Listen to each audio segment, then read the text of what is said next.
అందరికీ నమస్తే, ఎట్లున్నారు? అంత మంచిదేనా? సో ఇవాళ మన వీడియో ఏంటంటే నేను యాదగిరిగుట్ట నరసన్న దర్శనానికి పోతున్నాను అనమాట. నేను పోవడే కాదు, మీ అందరినీ తోలుకోబోతున్నా. సో నేను అప్పుడెప్పుడో పాత గుడి ఉన్నప్పుడు పోయినా, మళ్ళీ కొత్తగా తయారైనాక పోదాం అనుకుంటే డిలే అయిపోయింది. అయితే కార్తీక మాసంలో నరసన్న దర్శనం చేసుకుంటే మంచిది కాబట్టి ఇవాళనే తొలుత దీపం ముట్టించి మంచిగా స్టార్ట్ అయినా. అండ్ సూపర్ ఉంది గుడి. సో అక్కడికి వెళ్ళి దేవుని మంచిగా దర్శనం చేసుకొని ఆ గుడి ఎట్లుంది, ఎంత బాగా డెవలప్ అయ్యింది, జనాలు ఏమనుకుంటున్నారు, ఇవన్నీ కూడా మనం ఇవాళ వీడియోలో చూడబోతున్నాం. చలో పోదాం పారి.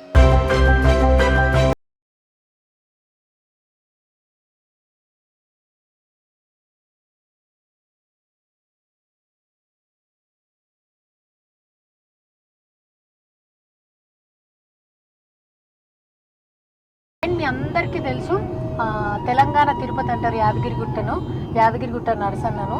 సో ఎట్లయితే తిరుపతి ఎంత ఫేమస్ అయ్యి ఎప్పుడు చందాలు ఇట్లా అంటే హుండీలు వేసే డబ్బులు ఎట్లా లెక్క పెడతారో, మనకు ఇక్కడ గుడికి కూడా ఇప్పుడు దేశ విదేశాల నుంచి మస్తు మంది వచ్చి ఈ హుండీ లెక్కింపులు కూడా పోటాపోటీగా సాగుతాయి అన్నట్టు. సో తెలంగాణ గవర్నమెంట్ వచ్చిన తర్వాత మీ అందరికీ తెలుసు కేసీఆర్ సార్ ఒక పట్టు పట్టిందంటే అది అయ్యేదాకా ఇడిచిపెట్టాడు. మనం ఇల్లు కట్టుకుంటే ఎంత దగ్గరుండి కట్టుకుంటాం, 10 సార్లు పోయి అబ్జర్వ్ చేస్తాం, మేస్త్రీలు ఇట్లా చేస్తురా అట్లా చేస్తురా అని ఎట్లయితే చెప్తామో, సారు విజిట్ చేసుడే కాకుండా ఎప్పుడు వాళ్ళకి ఆన్లైన్లో మీటింగ్లు ఉన్నప్పుడు ఏది ఎట్లా జరుగుతుంది, ఏది ఎట్లయితుంది, ప్రతిసార్లు కొన్ని వందల వేల మీటింగ్లు అయినాయి వచ్చి గుడి కట్టేలోపు. సో ప్రతిసారి అట్లా మీటింగ్ పెట్టుకొని దగ్గరకు వచ్చి చూసి మార్పులు చేర్పులు చేసి చాలా అద్భుతంగా కట్టిర్రు.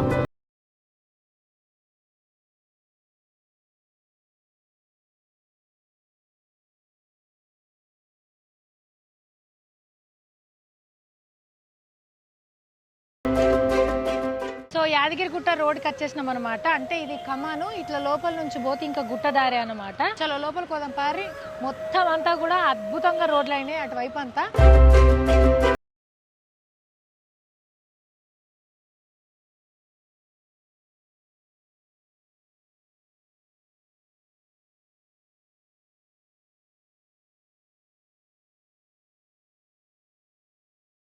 ఇదే మినీ ట్యాంక్ బండ్. అయ్యో ఒక ఫోటో దిగొస్తా ప్లీజ్.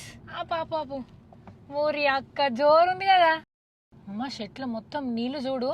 యాదర్శి జలపాతం కిలోమీటర్ దూరంలో పోతే మనకు ఒక జలపాతం కానొస్తుందట. అక్కడ నుంచి వచ్చినట్టున్నాయి నీళ్లు, చెట్లన్నీ మునిగిపోయి ఎంత నిండుకుంది. మినీ ట్యాంక్ బండ్ అంటారు దీన్ని. సో ఇట్లా మొత్తం ఇట్లనే ఫెన్సింగ్ వేసి అందరు కూర్చునేందుకు వాక్ వే లాగా కూడా వేసిరు అన్నట్టు. రాము చల్ చల్. పైన గుట్ట ఎట్లా డెవలప్ అయిందో, కింద బస్ డిపో అండ్ పోలీస్ వాళ్ళ control room, mini tank bund ఇప్పుడు మనం చూసింది, టెంపుల్ సిటీ, అందరు విఐపీలు వచ్చేందుకు లాడ్జ్లు, నార్మల్ జనాలు కావాలి ఉండాలి అనుకునేటోళ్ళ కోసం కాటేజ్లు, అదంతా కూడా కింద అన్నమాట.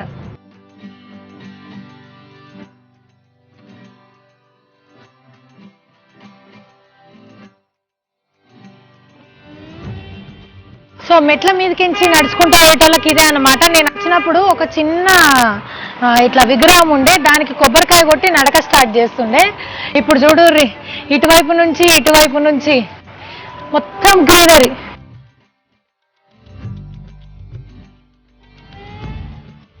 ఇవే నడక దారికి మెట్లు. రండి. సో ఇట్లా మెట్ల మీదకించి నడుచుకుంటే తాను మొక్కుకున్న వాళ్ళందరికీ ఇది ఒక వే అనమాట. మధ్య మధ్యలో వాష్రూమ్స్ ఉన్నాయి, వాటర్ ఉంది. ఇక ఇటు పక్కకేమో అంతా గ్రీనరీ. పిల్లగాళ్ళందరూ వచ్చి మంచిగా ఫోటోలు దిగుతున్నారు. నైట్ అయితే ఇంకా లైట్లు పెడితే ఇంకా అదిరిపోద్ది.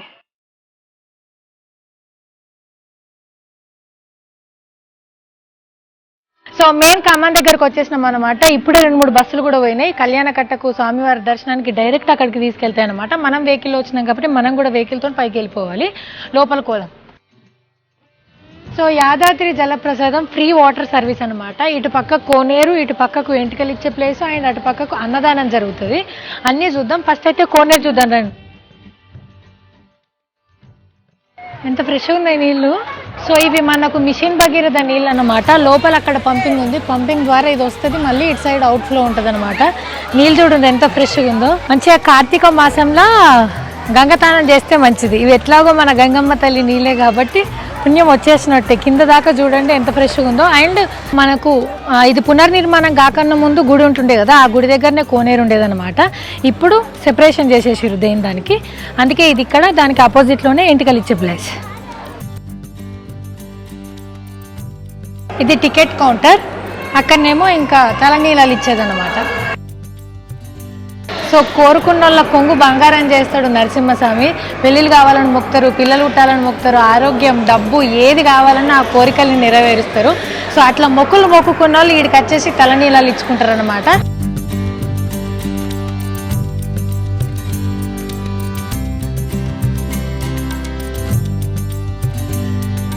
ఇదే సప్త గోపురాలు ఉన్న మన యాదగిరి నరసన్న గుట్ట, యాదగిరి గుట్ట అన్నమాట. మొత్తం 14 ఎకరాల జాగలో ఈ యాదగిరి గుట్ట ఉంటే 2 ఎకరాలల్లో పూర్తిగా మన యాదగిరి గుట్ట నరసన్ననే ఉన్నాడు అన్నమాట. సో ఈడ చూస్తే మీకు అందరు జనాలు ఎక్కువ కానొస్తున్నారు. అండ్ ఈ స్పెషాలిటీ ఏంటంటే ఇక్కడ అంతా కూడా చిన్న ఉన్నప్పుడు మనము పుస్తకాలలో సోషల్ బుక్స్లలో చదువుతుంటే కాకతీయ రాజులు కట్టించిర్రు, వాళ్ళు కట్టించిర్రు అని.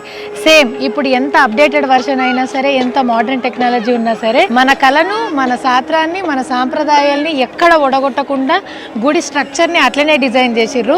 ఇవాళ గుడికాడు ఉండి చెప్తున్నాను నేను, ఇది ఇట్లా పునర్నిర్మాణం స్టార్ట్ చేస్తుర్రు అని అన్నప్పుడు కేసీఆర్ సార్ ఎందరితో మాటలు పడాలో అందరితో మాటలు పడ్డాడు. ఎవరు ఏమనుకున్నా సరే, ఏం చేసినా సరే కట్టి చూపిస్తా అన్నాడు. లాక్డౌన్ వచ్చినా ఏమొచ్చినా అనుకున్న టైంకి అనుకున్నట్టుగానే ఇవాళ గుడిని కట్టి మనకు చూపించిండు.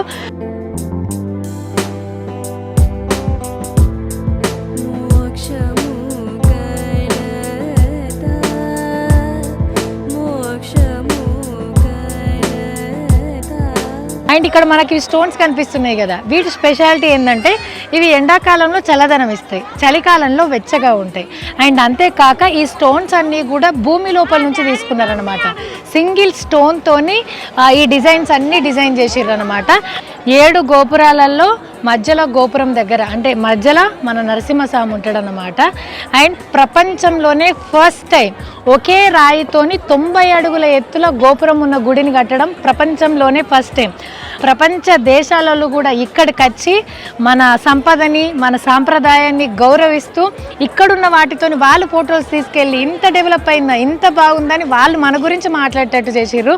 సో నల్గొండ ఇంత డెవలప్ అయ్యిందన్నా, లేకపోతే యాదగిరి గుట్టకు పునర్వైభవం వచ్చి అసలు యాదగిరి గుట్టన్న తిరుపతి ఎంకన్నతో సమానంగా చేసింది మాత్రం ఖచ్చితంగా కేసీఆర్ సార్ గవర్నమెంటే.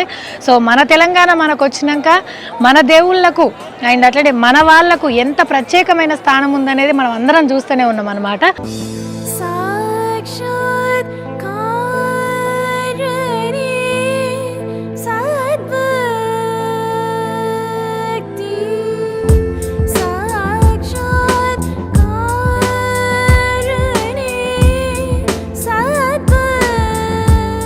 ఆంధ్రప్రదేశ్, తెలంగాణ, తమిళనాడుకు సంబంధించిన కళాకారులు వచ్చి ఈ గుడిని కట్టేటప్పుడు చాలా నిష్టగా లాక్డౌన్లో సోషల్ డిస్టెన్స్ పాటించుకుంటూ అనుకున్న టైంలో దీన్ని కట్టిర్రు. ఇంతవరకు నాకు తెలుసు.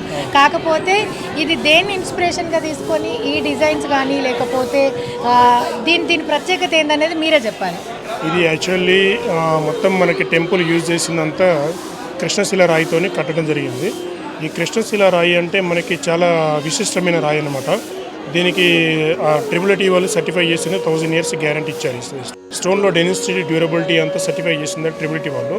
దీనికి ఏదైతే మనకి గర్భాలయంలో ఉన్న విగ్రహానికి ఏదైతే వాడతామో ఆ రాయి మొత్తం అంతా కంప్లీట్గా టెంపుల్ మొత్తం కట్టడం జరిగింది. ఇప్పటి వరకు మనకు ఈ టెంపుల్కి నిర్మాణానికి కావాల్సిన స్టోన్ మొత్తం 2.3 లక్షల మెట్రిక్ టన్ వాడిన మొత్తం. ఈ స్టోన్ మొత్తం అందుకే గూర్జేపల్లి గ్రౌండ్ నుంచి తీసుకురావడం జరిగింది. ప్రకాశం డిస్టిక్ గూర్జేపల్లి గ్వరన్ ఒకటే క్వార నుంచి ఇదంతా తీసుకోవడం జరిగింది. దీంట్లో మనకి శిల్పులు మొత్తం అంతా 2000 మంది శిల్పులు డే అండ్ నైట్ కష్టపడ్డారండి. అంతా తమిళనాడు, కర్నూలు, తర్వాత గుంటూరు ఈ డిస్టిక్ నుంచి వెళ్ళి కొంతమంది వచ్చారు.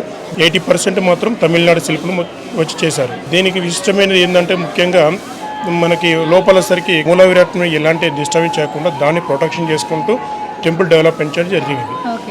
దీంట్లో ముఖ్యమైన మా గురువు గారు వచ్చేసరికి first of all Anand Sai గారు ఆర్ట్ డైరెక్టర్, తర్వాత సుందర్ రాజ్ అని స్థపతి, తర్వాత వేలిస్తారు. వాళ్ళ ఆధ్వర్యంలో మేమంతా పనిచేయడం జరిగింది. నాతో పాటు 14 మంది ఆర్టిస్టులు ఉన్నారు. ముఖ్యమైనది ఏంటంటే నరసింహస్వామి వచ్చేసరికి ఎక్కడైనా కలిగి ఒకటే ప్రతిరూపం ఉంటుంది. కానీ యాదగిరికి విశిష్టం ఏంటంటే పంచముఖ నరసింహస్వామి ఒకటే దగ్గర వినడం చాలా ప్రాముఖ్యత ఉంటుంది, విశిష్టమైన స్వయంభూ కాబట్టి దాంట్లో వచ్చేసరికి లక్ష్మీ నరసింహస్వామి, యోగ నరసింహస్వామి, గండవీర నరసింహస్వామి, జ్వాలా నరసింహస్వామి ఈ 5 నామూలను ఒకే దాంట్లో ఉండడం వల్ల ఈ యొక్క విశిష్టమైన ప్రఖ్యాతమైన పేరు అనమాట. దీంట్లో మనం చేసింది ఏంటంటే లోపల గర్భాలయంలో చూస్తారు చూడండి, లోపలికి వెళ్ళిన తర్వాత మనకి ద్వారం ముందు ఏదైతే మనకి ఆల్వార్స్ ఉంటాయో ఆ ఆల్వార్స్ 12 మంది ఆల్వార్స్ ఉంటారు. ఎక్కడనే కానీ ఏ టెంపుల్ అయినా దేవాలయంలో చూసినట్టయితే ఆల్వార్స్ చిన్న చిన్న లోహ విగ్రహాలు ఉంటాయి. బట్ ఇక్కడ విశిష్టం ఏంటంటే ఒకటే రాయితోని 20 ఫీట్ల హైట్ ఒకటే రాయితోని సింగిల్ స్టోన్లో నిర్మాణం చేయడం జరిగింది. దాన్ని ముఖ మండపంతో పాటు ఆల్వార్ మండపం అని పేరు వచ్చిందన్నమాట. దానికి 12 మంది ఆల్వార్స్ ఉంటారు. దాంతో కానుకోనికి మొదటి ప్రాకారం ఉంటుంది. మొదటి ప్రాకారం ఏంటంటే దీంట్లో ముఖ్యమైనది మనకి శిల్పశాస్త్రం ఏం యూజ్ చేసినామంటే Pallava style, Chola style, Kakatiya style, తర్వాత మన విజయనగర స్టైలు. ఈ డీటెయిల్స్ వచ్చేసరికి ఇదంతా చాలా మటు వరకు ఈ పల్లవ్ స్టైల్ ఉంటుంది. మిగతా టెంపుల్ చూసుకున్నట్టే రెక్టాంగిల్లో ఉంటుంది, స్క్వేర్లో ఉంటుంది మండపాలు. బట్ ఇక్కడ ఏంటంటే రెక్టాంగిల్లో ఉంటుంది, దీని అష్టభుజ మండపం. ఓకే. అండ్ నేను విన్నది ఏంటంటే 2000 సంవత్సరాల వరకు కూడా ఈ స్టోన్ అనేది చెక్కు చెదరదు, ఇంతే అందంగా ఇంతే ఉంటుంది అని నేను ఇక్కడికి వచ్చేటప్పుడు తెలుసుకున్నాను. నిజమేనా? ఓకే. సో అంటే నేను చిన్న ఉన్నప్పుడు మా తాతలు అంటే నేను అనుకునేదాన్ని స్వాతంత్రం రాకన్నా ముందాలి ఇట్లా కట్టించారని చెప్పేసి. ఇప్పుడు కేసీఆర్ సార్ దగ్గరుండి సో సార్ వచ్చినప్పుడు ఎట్లాంటి చేంజెస్ చెప్పేది? శిల్పశాస్త్రం మొత్తానికి నశించిపోతున్న కాలంలో ఈ యొక్క తెలంగాణ ప్రభుత్వం గవర్నమెంట్ చాలా కేర్ తీసుకొని చంద్రశేఖరరావు గారు ఆయన మమ్మల్ని గుర్తించి ఇంత పెద్ద కార్యక్రమం మాకు అప్పజేయడం చాలా గొప్ప అదృష్టంగా భావిస్తున్నాము. సో ప్రపంచంలో ఎక్కడా లేనట్టుగా ఇన్ని గుళ్ళల్లో ఎక్కడా లేనట్టుగా కూడా దీన్ని డిజైన్ చేసుకొని చాలా ఇష్టంతోని చాలా నిష్టతోని దీన్ని కట్టిర్రు. సో ఇంతకుముందు చెప్పినట్టు కూడా తెలంగాణ సర్కార్ వచ్చేసిన తర్వాత కేసీఆర్ సార్ గుళ్ళ మీద దేవుళ్ళ మీద తెలంగాణ ఆస్తి మీద పెట్టిన ఏమంటారు ఆ మొండి పట్టు వల్ల ఈరోజు యాదగిరి గుట్టకైనా సరే తెలంగాణలో ఉన్న అన్ని గుళ్ళకైనా సరే ఇంత మంచి ప్రాముఖ్యత వచ్చింది. విదేశీయులు ఎక్కడెక్కడి నుంచో వస్తారు, వాళ్ళకి ఎన్విరాన్మెంట్ తగ్గట్టు ఉండాలి అని చెప్పేసి వాళ్ళ కోసం కూడా స్పెషల్ కేర్ తీసుకుంటున్నారు ఉండే ప్లేసుల్లో. సో ప్రధాన ద్వారం దగ్గరకు వచ్చినాము. ఇక్కడ చూడర్రి, అమ్మో మన బాహుబలిలో ఉన్నట్టుంది కదా ఏనుగు. సో 24 అవర్స్ కంపల్సరీ సీసీ కెమెరాలు అండ్ అట్లనే పోలీస్ సిబ్బంది కూడా ఇక్కడ పనిచేస్తారనమాట. మన ఈస్ట్ రాజగోపురం నుంచి ఎంట్రీ అవుతామండి. ఇది ఫస్ట్ ఈస్ట్ ఎంట్రీ గోపురం. ఎక్కడైనా కానీ మీరు చూసినట్టయితే ఈస్ట్ నుంచి ఎంట్రీ అయిపోయి వెస్ట్ నుంచి ఎగ్జిట్ అవుతాం. సో ఇది ఇక్కడ ఏంటంటే స్వామివారి వచ్చేసరికి సౌత్ ఫేసింగ్ చూస్తారు. ఏ దేవాలయంలో కానీ తూర్పు ఫేసింగ్ ఉంటుంది, కానీ ఈ యొక్క నరసింహస్వామి టెంపుల్ ప్రత్యేకత ఏంటంటే స్వామివారు గర్భాలయంలో మీరు చూసినట్టయితే సౌత్ ఫేసింగ్ ఉంటుంది. సౌత్ ఫేసింగ్లో పాతగుట్ట నరసింహస్వామి ఆలయం ఉంటుంది, అయినసరికి తూర్పు ఫేసింగ్ ఉంటుంది. ఈ ప్రభావం ఆయన చూపిస్తాడు, ఆయన ప్రభావం తూర్పు ఫేసింగ్ చూస్తుంది. దీనికి లింక్ ఉంటుంది. తూర్పు రాజగోపురం ఎంట్రీ కాగానే ఇది మొదటి ప్రాకారం ఉంటారు. ఈ మొదటి ప్రాకారంలో వచ్చేసరికి 4 పక్కల 4 మండపాలు ఉంటుంది. దీంట్లో వచ్చేసరికి ఆగ్నేయము, అదేసరికి పక్కన. సో మాడవీధులన్నా ప్రాకారాలన్నా ఒకటేగా? ఒకటే. ఓకే. సో 4 మండపాలు ఉంటాయి. 4 మండపాలు ఉంటుంది. అట్లాగే ఈశాన్యము, నైరుతి, ఈశాన్యము, వాయువు, ఆగ్నేయం. ఆగ్నేయం వచ్చేసరికి ఇది ఫస్ట్ ఆఫ్ ఆల్ ఆగ్నేయం అండి. ఈ ఆగ్నేయం వచ్చేసరికి రామానుజగుటం ఉంటుంది, స్టైల్ పిల్లర్ అంటారు. యాలిపాదం అంటే దీంట్లో ఒక నరసింహ అవతారం వచ్చేసరికి సింహమాకారంలో ఉంటుంది. సింహం వచ్చేసరికి ఏనుగును తొక్కి ఆయన మీద అంటే ఏనుగు మీద నొక్కి ఆ తొండాన్ని ఖర్చుకొని లతలు తిరిగి ఉంటాయి చూడండి. ఈ తొండం వచ్చేసరికి ఏనుగు తొండం వచ్చేసరికి ఆ సింహం యొక్క వచ్చిన నాలుకల నుంచి లతలు ఉంటాయి, దానిలో ఖర్చుకొని ఉంటుంది. సో ఈ టైప్ ఆఫ్ ప్యాటర్న్స్ మొత్తం ఈ మండపంలో 59 పిల్లర్స్ ఉంటుంది. 59 పిల్లర్స్ ఉన్నాయి. దీని కింద వచ్చేసరికి సింహాలు చూడండి. సింహాలు వచ్చేసరికి లోపల బాల్ పెట్టండి, బాల్ రొటేట్ అవుతుంది. దీంట్లో వచ్చేసరికి ఈ కంప్లీట్గా ఈ స్టోన్ బల్క్ స్టోన్లో మొత్తం ఈ బాల్తో పాటు కార్వింగ్ చేయడం జరిగింది. మీరే కార్వింగ్ చేసేసి అది అట్లే ఉంది. ఈ యొక్క శిల్పి నైపుణ్యం చూపించుకోవడం మేము పెట్టాం మేడం. ఈ యొక్క బాల్ రొటేట్ అయితే లోపల బాల్తో పాటు ఇదంతా ఈ టైప్ ఆఫ్ మొత్తం 59 సింహాలు ఉంటాయి. 59 సింహాలు ఉన్నాయి ఇన్ని గోపురాలలో. అండ్ మండపాలు వచ్చేసి 48 ఉన్నాయి. సో ఇవన్నీ కూడా ఒక రాయికి హస్తకళ అన్నమాట. ఇంతమంది కళాకారులు చేత్తోని చేసిన హస్తకళ. మీరు ప్రతిదీ చూస్తే ఎంత చిన్న షార్ప్ ఫినిషింగ్ ఉంది. అండ్ ఏనుక్కే కాకుండా దానికి గజ్జల నుంచి దాని తర్వాత దేవుడు ఉగ్ర రూపాన్ని చూపిస్తూ ఏనుగును తొక్కేది. అండ్ అటుపక్కకంతా కూడా నేను ఇంతకుముందు చెప్పినట్టుగానే తెలంగాణ సంస్కృతి సాంప్రదాయాలు బతుకు చిత్రాలు అన్నట్టు. అంటే పక్షులు ఉన్నాయి, జంతువులు ఉన్నాయి, ఫ్లవర్స్ ఉన్నాయి, సో దేవుళ్ళు ఉన్నారు. ఇదంతా కూడా ఎక్కడ మన సాంప్రదాయం కానీ శాస్త్రం కానీ మర్చిపోకుండా ఉండేందుకు ప్రతిదీ డీటెయిలింగ్గా ఉందన్నమాట. స్వామి వారికి మాత్రమే ప్రత్యేకంగా చేసే ప్రసాదాలు ఈ 4 రూమ్లలో జరుగుతాయి. యాక్చువల్లీ ఏంటంటే మనకి ఈ గర్భాలయం కింద స్వామివారు ఉంటారు. కింద స్వామివారి పైన విమాన గోపురం వస్తుంది. ఆ విమాన గోపురం పైన సుదర్శన చక్రం ఉంది. అది గోల్డ్దే. బట్ ఇదంతా మొత్తం విమాన గోపురం మొత్తం అంతా ఈవెన్ తిరుమల ఏ విధంగా ఉందో అదే విధంగా చేస్తున్నాం. బంగారు పూత. దీనికి ఇప్పుడు స్టార్ట్ అయ్యి 1 year అయింది. ఇంకొక 1 year పడుతుంది. ఓకే. అండ్ ఇక్కడ చూస్తున్నారా, ఇవన్నీ ఏంటి అనుకుంటున్నారు? మొత్తం సెంట్రల్ ఏసీ, లోపల గుడి మొత్తం ఏసీ ఉంది. నాకు తెలిసి తెలంగాణలో ఫస్ట్ గుడి అనుకుంటే ఏసీతో. జనాలకు ఎండాకాలం కాదు, అంటే జనాలు ఎక్కువ వస్తారు, వేడైతే ఎక్కువసేపు ఉండలేం కదా, అటువంటి ఇబ్బందులు లేకుండా సెంట్రల్ ఏసీ పెట్టేసిరు. అదే ఈ పైప్ లైన్ అనమాట. పంచతల రాజగోపురాలు మొత్తం 4 ఉంటుంది. ఓకే. విమాన గోపురం, గర్భాలయం విమాన గోపురం 1 ఉంటుంది. త్రితల గోపురం 1 ఈశాన్య భాగంలో మనకి ఎంట్రీ అయ్యేది చిన్నది, అది 1 ఉంటుంది. మహారాజు గోపురం, పెద్ద గోపురం, 7 అంతస్తుల రాజగోపురం 1 ఉంటుంది. మొత్తం 7 గోపురాలు ఉంటాయి మనకి. 7 గోపురాల సరికి మనకు ప్రముఖ విశిష్ట గోపురం ఇదొకటి, సౌత్ గోపురం. ఇదొక ఎంట్రన్స్ అన్న. ఇదొక ఎంట్రన్స్. నిత్య కళ్యాణ మండపం ఉంటుంది. కళ్యాణ మండపం. నిత్య కళ్యాణ అన్న అది స్వామివారి పైన సింహాసనం. సింహాసనమా? బంగారు రథం స్వామివారిది, మొత్తం గోల్డ్. మొత్తం గోల్డ్. వైకుంఠ ఏకాదశికి ఈ ద్వారం ఓపెన్ చేస్తారు. ఇట్లా మళ్ళీ డైరెక్ట్ దర్శనం. మీద కూడా దేవుళ్ళు అండ్ అట్లనే అక్కడ చూడండి దేవుంది నామాలు, సుదర్శన చక్రం, శంకు ఉంది. సో ప్రతి ఒక్క మండపానికి ఖచ్చితంగా అవి ఉన్నాయన్నమాట. సో ఇప్పుడు మనము లోపలికి వెళ్దాం.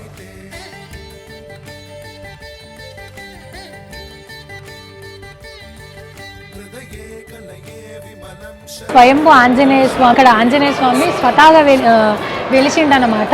ఏసీలు కూడా ఆ పిల్లర్ ఏదైతే ఉందో ఆ పిల్లర్లో కలిసిపోయేటట్టు పెట్టారు, బయటికి కనిపించకుండా సేమ్ కలరు, సేమ్ ఒక వెంటిలేషన్ కోసం పెట్టినట్టే ఉంది తప్పితే ఏసీ అని తెలియట్లేదు. ఇది ఒక లిఫ్ట్ మేడం, పెద్దవాళ్ళకి వికలాంగులకి యూజ్ చేసుకోవచ్చు. ఇది ఒక లిఫ్ట్. మనకి ఆగ్నేయం దిక్కు ఇందాక చూసిన రామాంజీ కుటం అక్కడ లిఫ్ట్, 2 లిఫ్ట్లు పెట్టాము. మనకు ధ్వజస్తంభం ఉంది స్వామివారికి ఎదురుగా, అదంతా కూడా బంగారు ధ్వజస్తంభం. నమస్కారం అయ్యవారు, థ్యాంక్ యూ సో మచ్. అత్యంత అద్భుతమైన దర్శనాన్ని, పూజని మాకు కల్పించినందుకు. సో మీరు చూడంగా యాదాద్రి ఇంత వైభవాన్ని ఏర్పరచుకుంది, ఇంతమంది జనాలు వస్తున్నారు, ఇంత ప్రసిద్ధికి ఎక్కింది, ఎట్లా అనిపిస్తుంది? చాలా అద్భుతంగా ఉంది. ఎందుకంటే పుట్టి పెరిగిన ఊరిదే మాది. చిన్న దేవాలయం చూసాము, 80లో జిఎస్ వార్తో వచ్చినటువంటి పశ్చిమరాజగోపురం ద్వారం చూసాము, మళ్ళీ ఈ వైభవాన్ని కూడా చూస్తున్నాము. ఊహించుకోలేదు ఇంత జరుగుతుందంటే, పని ఊహించినటువంటి దానికంటే చాలా అద్భుతంగా ఉంది. ఓకే. అంటే ఇంతమంది నరసింహస్వామి గుళ్ళు ఉండగా సుఖ యాదాద్రి నరసింహ అంటే ఒక ప్రత్యేకమైన అభిమానం జనాలకి అండ్ ఒక ప్రత్యేకమైన భక్తి కూడా. దీని గొప్పగా చెప్పాలన్న విశిష్టత అంటే మీరు చూసింది, మీకు తెలిసిందేంది? మాకు తెలిసిందంటే 2 ప్రత్యక్ష అనుభవించినవి ఉన్నాయి. ఒకటి ఏంటంటే ఇక్కడ ప్రదక్షిణంలో చేసేటువంటిది ఒక విశిష్టత ఉంది. అంటే ప్రదక్షిణ చేసే వాళ్ళు ఎలా ఉండాలంటే శుద్ధిగా ఉండాలి. ఉదయము 16 ప్రదక్షిణాలు, సాయంత్రం 16 ప్రదక్షిణాలు చాలా దీక్షతోటి ఒక కిందనే పడుకోవడము, రాత్రిపూట అల్పాహారం తీసుకోవడము, మధ్యాహ్నం మాత్రమే అది పెరుమాళ్ళ ప్రసాదం ఆరిగిపోయిందని మాత్రమే తీసుకొని ఉండడము, తర్వాత నిశ్శబ్దంగా ఎవరితో తగలకుండా ఉండడం, దీక్షగా చేయడం అనేటువంటి పద్ధతి. ఆ పద్ధతిలో ప్రదక్షిణాలు చేసిన వాళ్ళకి ఎంతోమందికి ఆపరేషన్ చేసిన స్వామివారు. ఇది అసెంబ్లీ రికార్డులో కూడా ఉంది. మేము ప్రత్యక్షం మేము చూసాం కూడా, ఉద్యోగాలకి ఇక్కడ మేము కూడా చూసామని. అంత విశిష్ట కలిగినటువంటి. సో మనకు Yadadri Narasanna executive officer Geetha madam గారు ఉన్నారు. Thank you so much madam. జనాలు ఎంతమంది వచ్చినా సరే అందరికీ సరిపడా ఏర్పాట్లు అన్నీ ఉన్నాయి. స్పెషల్లీ కార్తీక మాసంలో కంపల్సరీ నరసన్న దర్శనం చేసుకుంటారు కాబట్టి మీకు ఎట్లా అనిపిస్తుంది? అండ్ ఇంకా రానున్న రోజుల్లో యాదాద్రిని ఇంకెట్లా చూడబోతున్నాం? చాలా ఎక్కువ మంది వచ్చి స్వామివారిని దర్శనం చేసుకుని వాళ్ళు సంతృప్తిగా ఇక్కడ కుటుంబ సభ్యులతో గడిపి వెళ్ళాలి అన్నదే ఈ ఆలయం యొక్క పునర్నిర్మాణం యొక్క ముఖ్య ఉద్దేశం.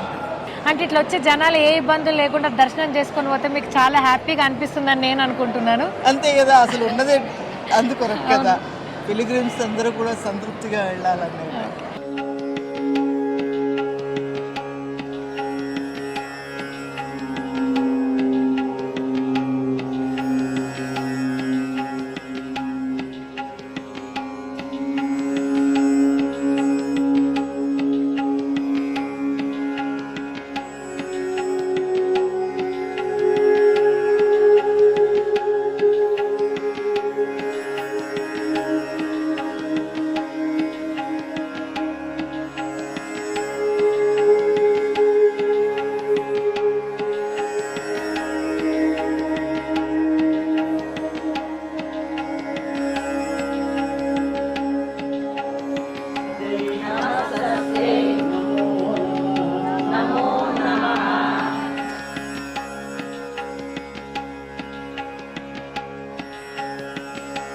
యాదగిరి నరసన్నను మంచిగా కార్తీక మాసంలో నేను దర్శనం చేసుకున్న, అందరితో కలిసి దీపాలు ముట్టించిన.